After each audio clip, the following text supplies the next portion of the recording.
Hello everyone, नमस्ते। Path of ज्ञान में आप सभी का स्वागत है। आज इस वीडियो में हम डिस्कस करेंगे story of Tata groups. Video start करने से पहले please like and subscribe my channel. तो आइए वीडियो स्टार्ट करते हैं। टाटा ना सिर्फ देश का वो ब्रांड जिसे बच्चा बच्चा जानता है, बल्कि पूरे देश में शायद ही कोई ऐसा इंसान होगा जिसने अपनी ज़िंदगी में कभी भी टाटा का एक भी प्रोडक्ट इस्तेमाल ना किया होगा। नमक से लेकर एयरलाइंस तक हर जगह टाटा अपनी पहचान बना चुका है। अगर हम गाड़ी से ट्रैवल करते हैं तो टाटा मोटर्स का नाम आता है, फ्लाइट से ट्रैवल करते हैं तो विस्तारा एयरलाइंस और एयर इंडिया का नाम आता है, होटल में रुकते हैं तो ताज होटल्स, कपड़े पहनते हैं तो टाटा का fashion brand best side, jewellery पहनते हैं तो टाटा का ब्रांड तनिष्क, और जहाँ तक कि चाय भी पीते हैं तो टाटा टी, खाने में नमक भी डालते हैं तो टाटा साल्ट। 100 से ज़्यादा कंपनीज हैं टाटा ग्रुप के अंदर। तो ये कहना बिल्कुल भी गलत नहीं होगा फ्रेंड्स कि टाटा सिर्फ देश का नमक ही नहीं बनाता बल्कि पूरा देश बनाता है। टाटा ग्रुप ने इंडिया के साथ साथ विदेशों में भी अपनी पहचान छोड़ी है। टाटा कोई ये कंपनी नहीं बल्कि कई कंपनी से बना एक ग्रुप है जो कई लोगों को रोजगार देता है। टाटा ग्रुप में लगभग 9,35,000 एम्प्लॉय संख्या है। टाटा की शुरुआत हुई थी 1822 में गुजरात के एक पारसी परिवार में जन्मे नसरवानजी टाटा से। सिर्फ 20 साल की उम्र में अपने परिवार के साथ वे मुंबई शिफ्ट हो गए ताकि नया बिजनेस स्टार्ट कर सके। उन्होंने कॉटन एक्सपोर्ट का बिजनेस स्टार्ट किया जो आगे जाके उनके बेटे जमशेदजी टाटा ने संभाला। जमशेदजी टाटा ने China, Europe, United states, Japan में अपना बिजनेस एक्सपेंड किया और कई ब्रांचेस खोली जो कि बाद में टाटा ग्रुप के नाम से जानी गई। 1877 में उन्होंने भारत की कपड़ा मिल भी खोली जो एम्प्रेस मिल के नाम से जानी जाती है। फ्रेंड्स, इसका नाम एम्प्रेस मिल इसीलिए रखा गया क्योंकि इसका उद्घाटन भी उसी दिन ही हुआ था जिस दिन क्वीन विक्टोरिया भारत की महारानी बनी थी। पहला 5 स्टार होटल भी उन्होंने बनाया। होटल बनाने की भी एक दिलचस्प कहानी है। टाटा ग्रुप के जमशेदजी टाटा 1896 को मुंबई के वाटसन होटल में गए, लेकिन भारतीय होने के कारण उन्हें होटल के अंदर एंट्री नहीं मिली क्योंकि सिर्फ ब्रिटिश लोगों को ही एंट्री दी जाती थी। जमशेदजी टाटा के दिल को लगी ठेस ने मुंबई को एक ऐसी इमारत दे दी जिसकी पहचान आज पूरे देश में ही नहीं बल्कि विदेश में भी है। 14 दिसंबर 1903 में ये सुंदर होटल बनकर तैयार हो गया था और जिसका नाम रखा गया ताजमहल पैलेस होटल, जो कि मुंबई की ऐसी पहली बिल्डिंग थी जिसमें इलेक्ट्रिसिटी थी, अमेरिकन पंखे थे, जर्मन लिफ्ट्स थी। जमशेदजी के पास भारत के लिए स्वदेशी सोच का सपना था। उनका सबसे बड़ा सपना स्टील प्लांट बनाने का था, लेकिन इसके पूरे होने से पहले ही साल 1904 में उनका निधन हो गया।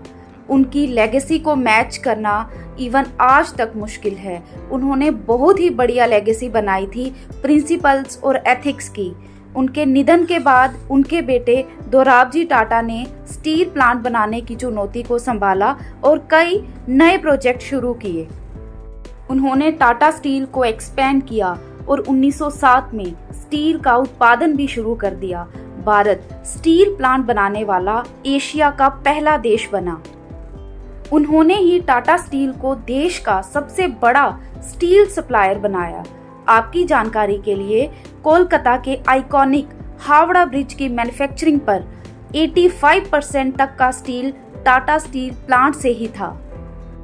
दोराबजी टाटा के बाद 1938 में जहांगीर रतन टाटा, जो कि JRD के नाम से जाने जाते हैं, टाटा ग्रुप के चेयरमैन बने। तब उनकी उम्र 34 साल की थी और वे लगभग आधी शताब्दी तक कंपनी के मुखिया रहे। उनका सपना पायलट बनने का था।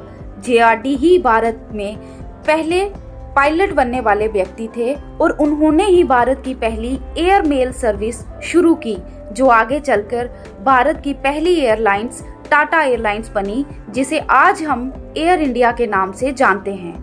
इंफॉर्मेशन टेक्नोलॉजी का दौर आया तो JRD ने 1968 में टाटा कंसल्टेंसी सर्विस यानी कि TCS शुरू की और TCS ही पूरे टाटा ग्रुप की सबसे मुनाफे वाली यूनिट है। सिर्फ TCS की एम्प्लॉय स्ट्रेंथ ही लगभग 6 लाख है। इसके अलावा 1991 में cancer research and treatment centre भी बनाया और फिर 1991 में कंपनी के चेयरमैन बने रतन टाटा। रतन टाटा बिजनेसमैन ही नहीं बल्कि इंडस्ट्रियलिस्ट हैं जिनके लिए पूरे देश के दिल में इज्जत है। उन्होंने दुनिया में अपने व्यापार को विस्तार करना शुरू किया। उन्होंने कई फॉरेन कंपनीज भी एक्वायर की। इंग्लैंड की टेटले टी कंपनी टाटा ने $12 बिलियन में खरीदी। यूरोप की कोरस स्टील को भी खरीदा। उनका फोकस हमेशा से ही टाटा मोटर्स पर बना रहा। उन्होंने नई कार इंडिका को लॉन्च किया जिससे वो काफ़ी उत्साहित थे, लेकिन शुरुआती दिनों में उनको उम्मीद के मुताबिक रिजल्ट नहीं मिले, इसीलिए उन्होंने कार बिजनेस बेचने का फैसला किया। इस बिजनेस को खरीदने के लिए अमेरिका की फोर्ड कंपनी ने दिलचस्पी दिखाई। डील को फाइनल करने के लिए वे अमेरिका गए और वहां मीटिंग में फोर्ड के अधिकारियों का व्यवहार थोड़ा अपमानजनक लगा। वहां के अधिकारियों ने रतन टाटा से यहाँ तक कहा कि अगर आप कुछ जानते ही नहीं तो कार बनाना शुरू ही क्यों किया, और दिखाने लगे कि जैसे वो एहसान कर रहे हों। उन्होंने डील उसी टाइम कैंसिल की और भारत वापिस आए और एक बार फिर टाटा मोटर्स पर फोकस किया और बुलंदी तक पहुंचाया। फिर उसके बाद 2008 की आर्थिक मंदी में फोर्ड मोटर्स को काफी नुकसान उठाना पड़ा, जिसके चलते उन्होंने अपने जैगुआर और लैंड रोवर ब्रांड्स को बेचने का फैसला किया, जिसे खरीदने के लिए रतन टाटा जी आगे आए। इतनी बड़ी कंपनी को ओन करने के बाद भी वे अपनी ग्रास रूट से जुड़े हुए हैं। उनका कहना है कि बिजनेस की कोर फिलॉसफी है सोशल अपलिफ्टमेंट। साल 2003 में उन्होंने एक फैमिली को स्कूटर पर देखा। 4 लोग बारिश में जा रहे थे, बड़ी ही मुश्किल से मैनेज हो रहा था। 5 साल बाद उन्होंने टाटा नैनो कार लॉन्च की, जो सबसे सस्ती कार थी। वो लोअर मिडिल क्लास को एक मौका देना चाहते थे। आज टाटा ग्रुप में 100 से ज़्यादा कंपनीज हैं जो 150 से ज़्यादा देशों में ऑपरेट करती हैं। सोशल सर्विस में बहुत ही एक्टिव हैं रतन टाटा। देश में पेंडेमिक के टाइम में भी कोविड-19 के चलते रतन टाटा ने 4,50,000 एम्प्लॉय को नहीं निकालने का फैसला किया। ये वो टाइम था जब कंपनीज पैसा काट रही थी, नौकरी से निकाल रही थी, बट रतन टाटा सर का कहना था कि आप सब हमारे परिवार का हिस्सा हैं। पेंडेमिक में सबसे ज़्यादा पैसे डोनेट करने वाले रतन टाटा ही थे। देश के प्रति जिम्मेदारी, सोशल सर्विस और अनेक कार्यों के लिए टाटा ग्रुप अपने प्रॉफिट का 66% हिस्सा देश को डोनेट करती है। आपकी जानकारी के लिए, अगर वो पूरी दौलत अपने हाथों में ले लें तो वो देश के ही नहीं बल्कि एशिया के सबसे अमीर इंसान कहलाएंगे।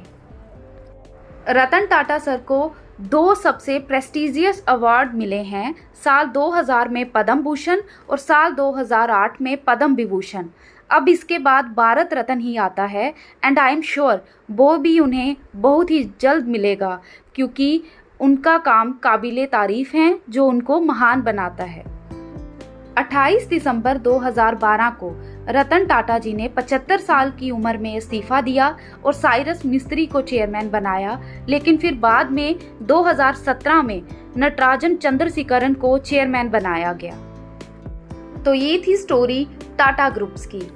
आई होप आप सभी को वीडियो अच्छी लगी होगी। Please like, share and subscribe my channel. Thank you.